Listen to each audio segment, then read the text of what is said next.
안녕하세요. 11-30 로마서 10장부터 13장까지 말씀 함께 읽도록 하겠습니다. 로마서 10장입니다. 형제들아 내 마음에 원하는 바와 하나님께 구하는 바는 이스라엘을 위함이니 곧 그들로 구원을 받게 함이라.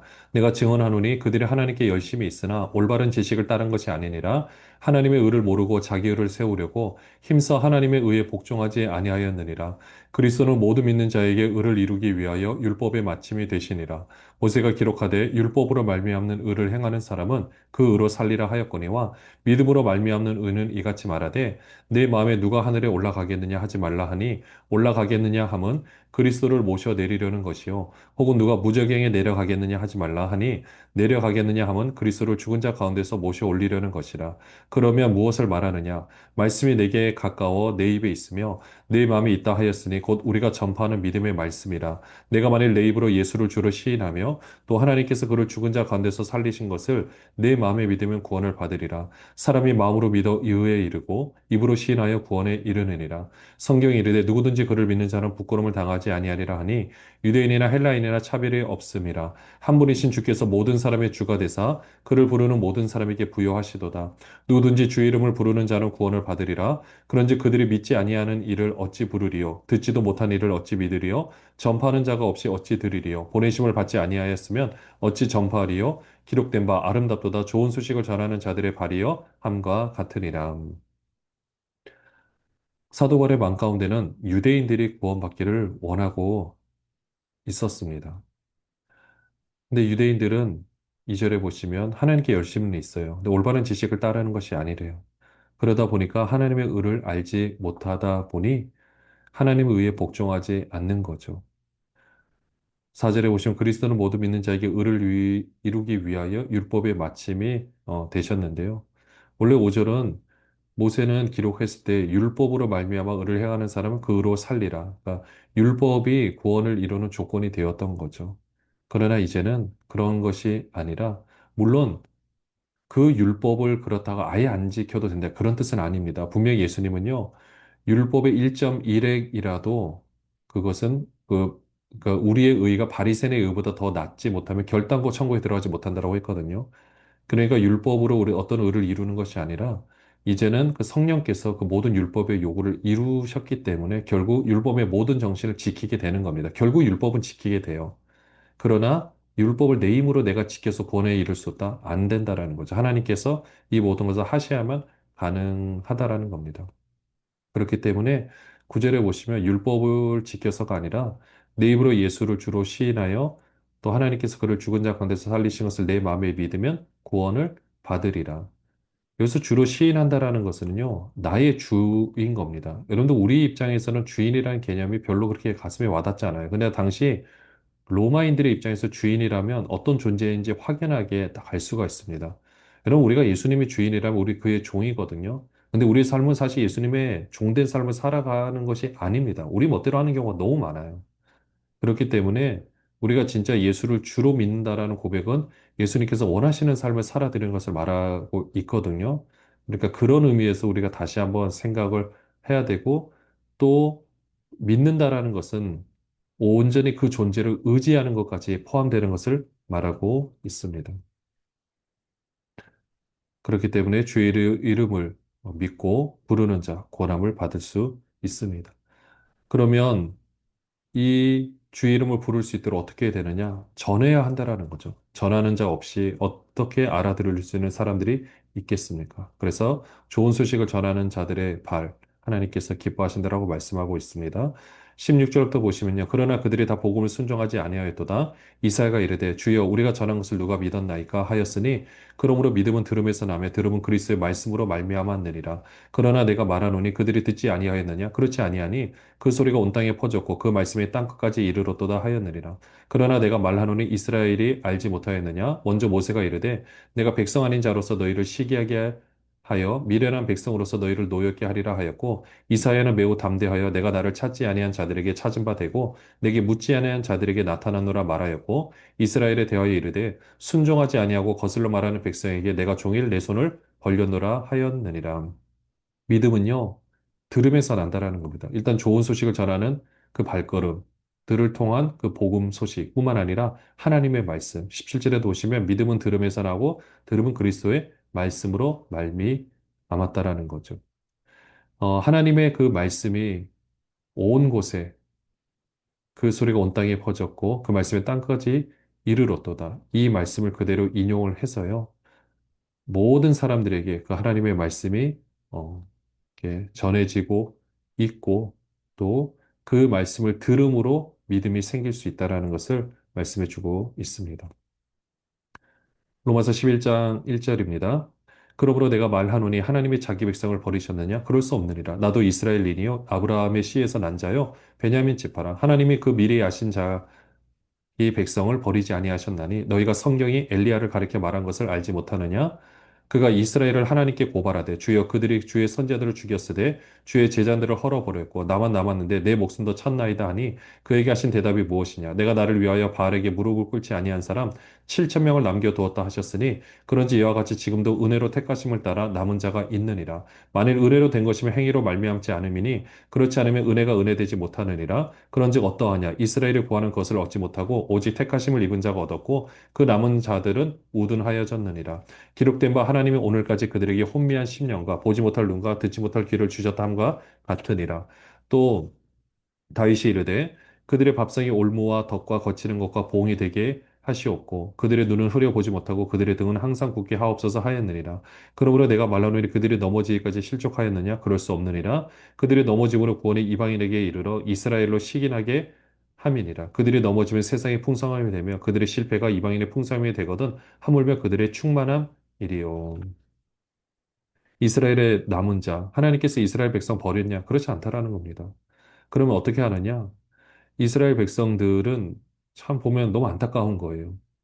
3절에 보시면 주여 그들이 주의 선자들을 죽였으며 주의 제자들을 헐어버리고 나만 남았는데 어, 내가 나를 위하여 바알에게 무릎 꿇지 한 사람 7천명을 남겨두었다 하려 하셨으니 이건 엘리야 선지자가 고백했던 그 내용이잖아요. 자기 혼자인 줄 알았는데 하나님께서 7천명을 남겨두셨다. 이 고백하는 것처럼 5절에 보시면 지금도 은혜로 택하심을 따라 남은 자가 있다라는 겁니다. 우선은 그런 남은 자들이 있고요. 또 이스라엘이 결국 이렇게 넘어졌지만 그로 인해서 어떻게 되느냐? 그 이방인에게 이제 복음이 또 전해지게 되었다라는 것입니다. 11절 후반절을 보시면 그들이 넘어짐으로 본이 이방인에게 이르러 이스라엘로 시기나게 함이니라. 그 넘어가게 되니까 이스라엘 백성에서 보면 어때요? 시기가 날 수밖에 없는 거죠. 원래 우리 거였는데. 그렇지만 그럼에도 불구하고 그들이 시기가 났지만 오히려 그들이 넘어짐이 세상의 풍성함이 되었다.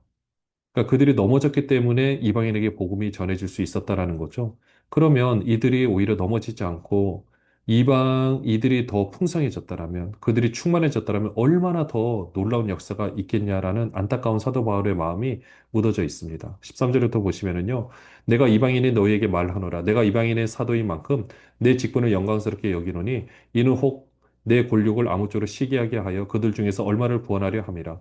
그들을 버리는 것이 세상의 화목이 되거든 그 받아들이는 것이 죽은 자 가운데서 살아나는 것이 아니면 무엇이리요? 제사하는 처음 익은 곡식 가루가 거룩한즉 떡덩이도 그러하고 뿌리가 거룩한즉 가지도 그러하니라. 또 한 가지 얼마가 꺾이었는데 돌 감람나무인 내가 그들 중에 접붙임이 되어 참 감람나무 뿌리의 진액을 함께 받는 자가 되었은즉 그 가지들을 향하여 자랑하지 말라. 자랑할지라도 내가 뿌리를 보존하는 것이 아니요 뿌리가 너를 보존하는 것이니라. 그러면 내 말에 가지들이 꺾인 것은 나로 접붙임을 받게 하려 함이라 하리니 옳도다. 그들은 믿지 아니함으로 꺾이고 너는 믿음으로 섰느니라. 높은 마음을 품지 말고 도리어 두려워하라. 하나님이 원 가지들도 아끼지 아니하셨은즉 너도 아끼지 아니하시리라. 그러므로 하나님의 인자하심과 준엄하심을 보라. 넘어지는 자들에게는 준엄하심이 있으니 너희가 만일 하나님의 인자하심에 머물러 있으면 그 인자가 너희에게 있으리라. 그렇지 않으면 너도 찍히는 바 되리라. 그들도 믿지 아니하는데 머무르지 아니하면 접붙임을 받으리니 이는 그들을 접붙이실 능력이 하나님께 있음이라. 내가 원 돌 감람나무에서 찍힘을 받고 본성을 거슬러 좋은 감람나무에 접붙임을 받았으니 원 가진 이 사람들이야 얼마나 더 자기 감람나무에 접붙이심을 받으랴. 이방인의 구원에 대해서 이야기를 하고 있습니다. 지금 로마 이 편지의 수신자는 로마인들, 이방인들이라고 할 수가 있겠죠. 그러면 그 이방인들에게 어떻게 복음이 전해지는가? 바로 가지를 접붙이는 것을 통해서 비유를 들고 있는데요. 우선 한 뿌리에서 접붙임을 받는다는 건 뭡니까? 그 뿌리의 진액을 함께 나눠 받는 거거든요. 결국 이방인들은 원 감람나무가 아니죠. 원 감람나무는 여기서 이제 올리브 나무죠. 그러니까 여기서 표현한 대로 감람나무로 본다면 원 감람나무는 이스라엘 백성들을 말하고요. 그 접붙이는 그 가지는 우리 이방인들을 말하고 있는 거죠. 그러니까 원래 뿌리로부터 우리가 접붙임을 받아서 그 진액을 함께 나누어 자라갈 수 있는 이 모습. 이렇게 해서 하나님께서 우리를 구원하셨다. 그러니까 그 이스라엘 백성들이 구원함을 받게 되면 얼마나 놀라운 역사가 있을 수 있겠습니까? 그들이 변할 수 있다라면. 23절에도 오시면 이거는 하나님의 덮어주실 능력이 하나님께 있다라는 거죠. 그러니까 우리도 원래 우리 감람나무 보면은 사실 좋은 본성이 아닌데 이제는 그 좋은 감람나무의 본성을 함께 나눌 수가 있게 됐다라는 겁니다. 25절부터 보시면요. 형제들아 너희가 스스로 지혜 있다 하면서 이 신비를 너희가 모르기를 내가 원하지 아니하노니 이 신비는 이방인의 충만한 수가 들어오기까지 이스라엘의 덜어는 우둔하게 된 것이라. 그리하여 온 이스라엘의 구원을 받으리라 기록된 바 구원자가 시온에서 오사 야곱에게서 경건하지 않은 것을 돌이키시겠고 내가 그들의 죄를 없이 할 때에 그들에게 이루어질 내 언약이 이것이라 함과 같으니라. 복음으로 하면 그들이 너희로 말미암아 원수된 자요 택하심으로 하면 조상들로 말미암아 사랑을 입은 자라 하나님의 은사와 부르심에는 후회하심이 없느니라. 너희가 전에는 하나님께 순종하지 아니하더니 이스라엘에 순종하지 아니함으로 이제 긍휼을 입었는지라. 이와 같이 이 사람들이 순종하지 아니하니 이는 너희에게 베푸시는 긍휼로 이제 그들도 긍휼을 얻게 하려 하심이라. 하나님의 모든 사람을 순종하지 아니하는 가운데 가두어 두심은 모든 사람에게 긍휼을 베풀려 하심이로다. 깊도다 하나님의 지혜와 지식이 풍성하며 그의 판단은 헤아리지 못할 것이며 그의 길은 찾지 못할 것이로다. 누가 주의 마음을 알았느냐? 누가 그의 모사가 되었느냐? 누가 주께 먼저 들여서 갚으심을 받겠느냐? 이는 만물이 주에게서 나오고 주로 말미암고 주에게로 돌아감이라. 그에게 영광이 세세에 있을지어다. 아멘.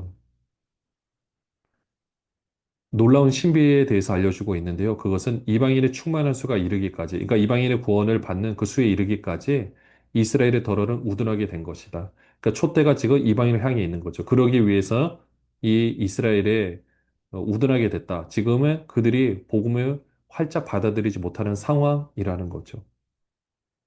그렇게 해서 하나님께서는 29절에도 보시면은 하나님의 은사와 부르시면은 후회하심이 없다라는 것입니다. 이거는 하나님께서 한번 행하신 것을 그대로 인도해 가신다라는 것. 철회하거나 변경하지 않으신다라는 뜻을 포함하고 있죠. 이 모든 것이 33절에도 보시면 하나님의 지혜와 지식의 풍성함이 얼마나 큰지 모른다라고 표현을 하고 있습니다. 과연 누가 주의 마음을 알 것인가? 사실 우리는요, 30절에도 하나님께 순종하지 아니하더니 이스라엘을 순종하지 아니하므로 이제 긍휼을 입었다라는 것입니다. 로마서 12장입니다. 그러므로 형제들아 내가 하나님의 모든 자비하심으로 너희를 권하노니 너희 몸을 하나님이 기뻐하시는 거룩한 산 제물로 드리라. 이는 너희가 드릴 영적 예배니라. 너희는 이 세대를 본받지 말고 오직 마음을 새롭게 함으로 변화를 받아 하나님의 선하시고 기뻐하시고 온전하신 뜻이 무엇인지 분별하도록 하라. 내게 주신 은혜로 말미암아 너희 각 사람에게 말하노니 마땅히 생각할 그 이상의 생각을 품지 말고 오직 하나님께서 각 사람에게 나누어 주신 믿음의 분량대로 지혜롭게 생각하라. 우리가 한 몸에 많은 지체를 가졌으나 모든 지체가 같은 기능을 가진 것이 아니니 이와 같이 우리 많은 사람이 그리스도 안에서 한 몸이 되어 서로 지체가 되었느니라. 우리에게 주신 은혜대로 받은 은사가 각각 다르니 혹 예언이면 믿음의 분수대로 혹 섬기는 일이면 섬기는 일로 혹 가르치는 자면 가르치는 일로 혹 위로하는 자면 위로하는 일로 구제하는 자는 성실함으로 다스리는 자는 부지런함으로 긍휼을 베푸는 자는 즐거움으로 할 것이니라. 사랑에는 거짓이 없나니 악을 미워하고 선에 속하라. 형제를 사랑하여 서로 우애하고 존경하기를 서로 먼저 하며 부지런하여 게으르지 말고 열심을 품고 주를 섬기라. 소망 중에 즐거워하며 환난 중에 참으며 기도에 항상 힘쓰며 성도들의 쓸 것을 공급하며 손 대접하기를 힘쓰라. 우리의 몸을 거룩한 산 제물로 드리라고 이것이 우리의 영적 예배라고 했죠.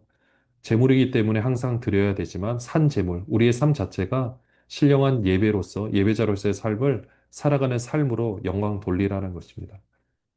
네, 우리에게 또 사절에 보시면 많은 지체를 가졌으나 모든 지체가 같은 기능을 하는 것은 아니지만 우리는 한 몸이고 한 지체로서 우리 각자 하는 일은 다르지만 결국 합쳐서 주님의 몸된 교회 덕을 세우고 아름답게 이루어가는 것을 봅니다. 필요한 것들을 서로 사랑하면서 공급해 주라고 말씀하고 있죠. 14절부터 보시면요. 너희를 밖에 하는 자를 축복하라. 축복하고 저주하지 말라. 즐거워하는 자들과 함께 즐거워하고 우는 자들과 함께 울라. 서로 마음을 같이 하며 높은 데 마음을 두지 말고 도리어 낮은 데 처하며 스스로 지혜 있는 채 하지 말라. 아무에게도 악을 악으로 갚지 말고 모든 사람 앞에서 선한 일을 도모하라. 할 수 있거든 너희로서는 모든 사람과 더불어 화목하라. 내 사랑하는 자들아 너희가 친히 원수를 갚지 말고 하나님의 진노하심에 맡기라. 기록되었으되 원수 갚는 것이 내게 있으니 내가 갚으리라고 주께서 말씀하시니라. 내 원수가 줄이거든 먹이고 목마르거든 마시게 하라. 그러함으로 내가 숯불을 그 머리에 쌓아 놓으리라. 악에게 지지 말고 선으로 악을 이기라. 어떤 삶을 살아야 될지 너무나도 고귀한 삶이죠. 이런 삶을 살아내야 하는 겁니다. 특별히 20절 후반절에 보시면 원수가 줄이거든 먹이고 목마르거든 마시게 하라. 참 쉽지 않죠? 그러나 그렇게 하라고 말씀하고 있습니다. 그러면 숯불을 머리 위에 어, 쌓아 놓으리라. 이것이 그냥 태워서 죽인다 이런 개념이 아니라 숯불이 위에 있으면 얼굴이 벌겋게 달아오르거든요. 그러니까 부끄럽게 그 사람이 한 행동, 나는 이렇게 해서 당연히 저 사람이 나한테 원수 갚을 줄 알았는데 나한테 잘한다? 부끄럽게 만들어가지고 결국 악으로 선을 이기라고 말씀하고 있습니다. 로마서 13장 1절입니다. 각 사람은 위에 있는 권세들에게 복종하라. 권세는 하나님으로부터 나지 않음이 없나니 모든 권세는 다 하나님께서 정하신 바라. 그러므로 권세를 거스르는 자는 하나님의 명을 거스름이니 거스르는 자들은 심판을 자취해야 하리라. 다스리는 자들은 선한 일에 대하여 두려움이 되지 않고 악한 일에 대하여 되나니 내가 권세를 두려워하지 아니하려느냐 선을 행하라. 그리하면 그에게 칭찬을 받으리라. 그는 하나님의 사역자가 되어 내게 선을 베푸는 자니라. 그러나 내가 악을 행하거든 두려워하라. 그가 공연히 칼을 가지지 아니하였으니 곧 하나님의 사역자가 되어 악을 행하는 자에게 진노하심을 따라 보응하는 자니라. 그러므로 복종하지 아니할 수 없나니 없으니 진노 때문에 할 것이 아니라 양심을 따라 할 것이라. 너희가 조세를 바치는 것도 이로 말미암음이라. 그들이 하나님의 일꾼이 되어 바로 이 일에 항상 힘쓰느니라. 모든 자에게 줄 것을 주되 조세를 받을 자에게 조세를 바치고 관세를 받을 자에게 관세를 바치고 두려워할 자를 두려워하며 존경할 자를 존경하라. 모든 권세는 하나님으로부터 났으니까 그 당시 권세들에 복종하고 세금도 내고 이 모든 것을 하라는 겁니다. 정말 쉽지 않은 거겠지만 또 그 당시에는 핍박을 받는 상황에서 그렇지만 그렇게 하라고 분명히 말씀을 하고 있습니다. 8절부터 보시면요. 피차 사랑의 빛 외에는 아무에게든 이제 아무 빛도 지지 말라. 남을 사랑하는 자는 율법을 다 이루었느니라. 간음하지 말라, 살인하지 말라, 도둑질하지 말라, 탐내지 말라 한 것과 그 외에 다른 계명이 있을지라도 네 이웃을 내 자신과 같이 사랑하라 하신 그 말씀 가운데 다 들었느니라. 사랑은 이웃에게 악을 행하지 아니하나니 그러므로 사랑은 율법의 완성이니라. 여러분 여기서 분명히 말하죠. 사랑은 율법의 완성입니다. 모든 것이 그 안에 들어가 있어요. 결국 지금 그리스도 안에 거룩한 산제물로 드리고 새로운 생활, 또 세상에서 하는 이 모든 일들, 여러분 이 말씀을 지키면 구약에서 말한 모든 율법을 다 지키는 것보다 더 대단한 겁니다.